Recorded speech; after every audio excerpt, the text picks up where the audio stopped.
Ooh, that looks tasty.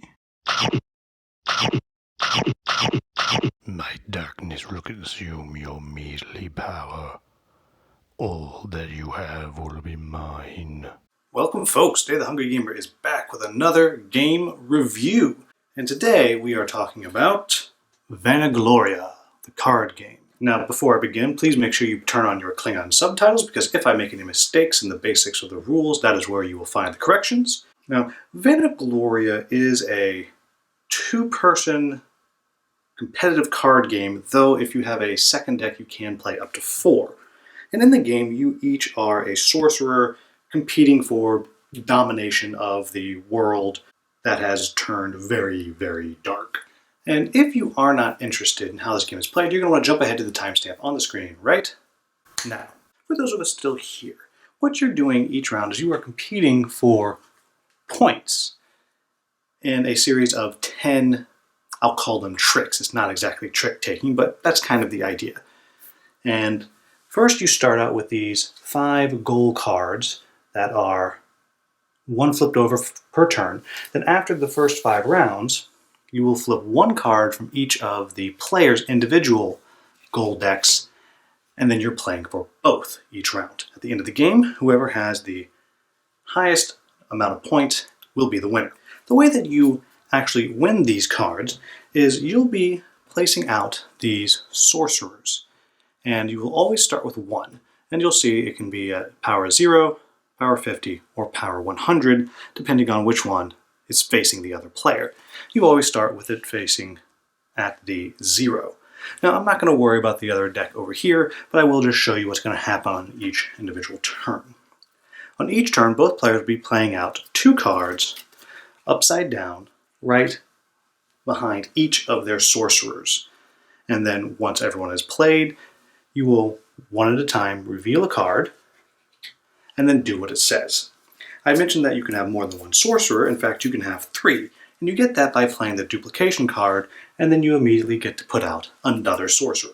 Then the other player would go, and then I could play again. In this case, I've summoned a sword, so I would then place a sword on my sorcerer. This gives the sorcerer the ability to actually attack.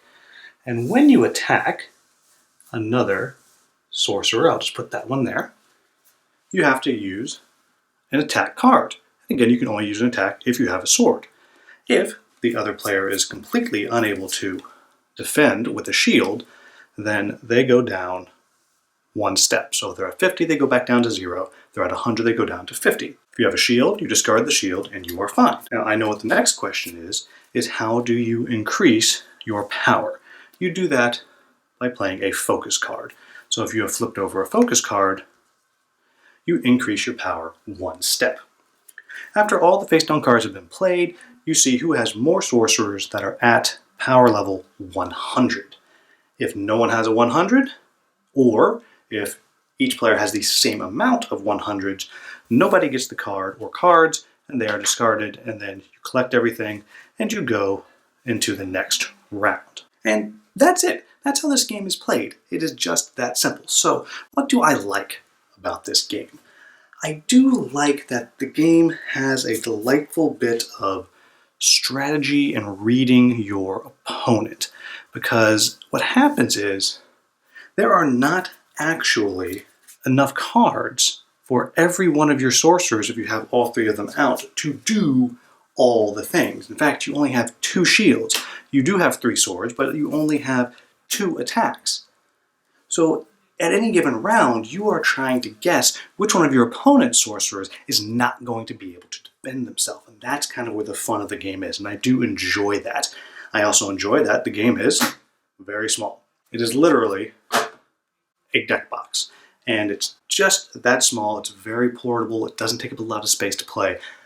I am always a huge fan of that. But more than that, I do, as I already mentioned, enjoy that there is some actual strategy to it.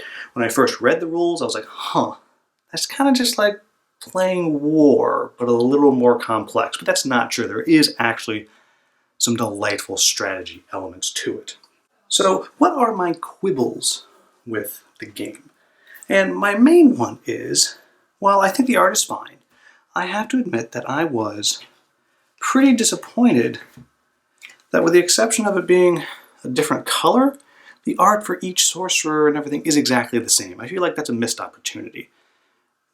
Again, the art is perfectly fine. It's not super interesting, but there's nothing offensive about it. But I just wish it was different for each one. I think that's a little bit of a missed opportunity. I also think that this game does have a little bit of a runaway leader problem.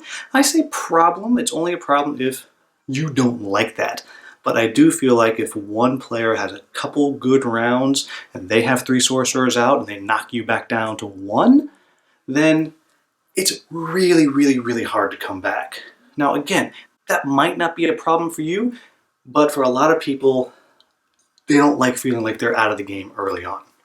And I do think that is possible in this game. But really, that's it, folks. This is a very simple game with not a lot of mechanics, not a lot of things going on in it, but it does have a nice amount of strategy to kind of give you a skirmish feel back and forth that goes to it. And so if you are into that kind of game where you're trying to predict what your opponents are going to be doing, you're trying to counter them, you're trying to outthink them, then this is a good option for you, especially again because it is just a single deck of cards and it's not expensive. It's definitely one to kind of take a flyer on if this sounds at all interesting to you. So there you have it, folks. That is Vanagloria, the card game. As always, if I made any mistakes in the very brief rules overview, please let me know in the comments with a timestamp and I will get that into the Klingon subtitles. As always, if this video was useful to you, please like, subscribe, and share. Thank you so very much for watching. Have a wonderful, wonderful day.